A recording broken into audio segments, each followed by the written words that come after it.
friends. This is your civics class, class 8, chapter 1, part 1. Chapter 1. Why does a country need a constitution? Today, most countries in the world have a constitution. While all democratic countries are likely to have a constitution, it is not necessarily that all countries that have a constitution are democratic. The constitution serves several purposes. आज दुनिया के ज़्यादातर देशों के पास अपना संविधान है। आमतौर पर सभी लोकतांत्रिक देशों के बारे में उम्मीद की जा सकती है कि उनके पास संविधान जरूर होगा, लेकिन इसका यह मतलब नहीं है कि जिन देशों के पास अपने संविधान होते हैं वे सभी लोकतांत्रिक देश ही होंगे। First, it lays out certain ideals that form the basis of the kind of country that we as citizens aspire to live in. Or put another way, a constitution tells us what the fundamental nature of our society is. A country is usually made up of different communities of people who share a certain belief but may not necessarily agree on all issues. A constitution helps serve as a set of rules and principles that all persons in a country can agree upon as the basis of the way in which they want the country to be governed.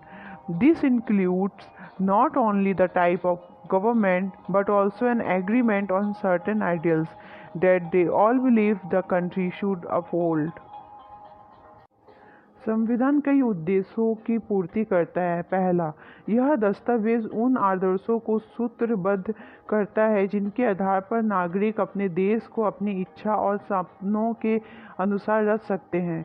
यानी संविधान ही बताता है कि हमारे समाज का मूलभूत रूप क्या हो।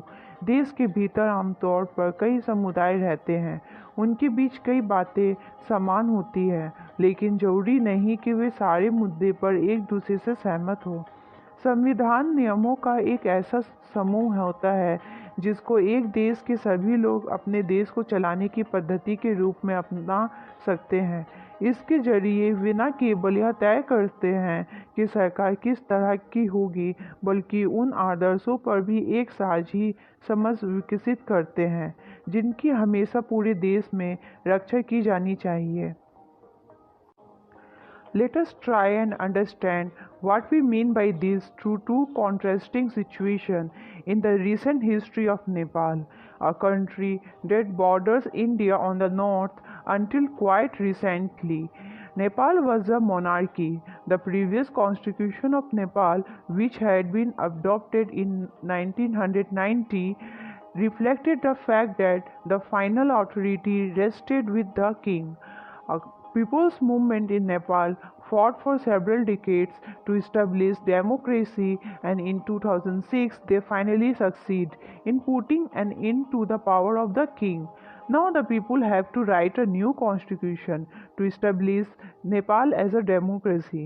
The reason that they do not want to continue with the previous constitution is because it does not reflect the idea of the country that they want Nepal to be and that they have fought for. इन बातों का क्या मतलब है, यह समझने के लिए आइए दो बिल्कुल अलग अलग परिस्थितियों वाले पर गौर करें। दोनों घटनाएं भारत की उत्तरी सीमा पर स्थित नेपाल के ताज़ा इतिहास की घटना है।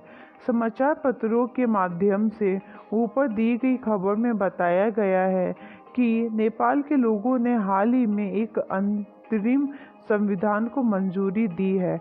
सवाल यह उठता है कि जब नेपाल में पहले से ही संविधान था तो उसे नए संविधान की ज़रूरत क्यों पड़ी। इसका कारण यह है कि कुछ समय पहले तक नेपाल एक राजतंत्र था, वहाँ राजा का शासन था। 1990 में बना नेपाल का पिछला संविधान इस सिद्धांत पर आधारित था कि शासन की सर्वोच्च सत्ता राजा के पास रहेगी। नेपाल के कई लोग कई दशक से लोकतंत्र की स्थापना के लिए आंदोलन करते चले आ रहे थे। इसी संघर्ष के फलस्वरूप 2006 में आखिरकार उन्होंने राजा की सत्ता को ख़त्म करने में कामयाबी मिल गई। नेपाल के लोग लोकतंत्र के रास्ते पे चलना चाहते थे और इसके लिए उन्हें एक नया संविधान चाहिए था। वे पिछले संविधान को इसलिए नहीं अपनाना चाहते थे क्योंकि उसमें वे आदर्श नहीं थे जो वे नेपाल के लिए चाहते थे और जिनके लिए वे लड़ते रहे थे।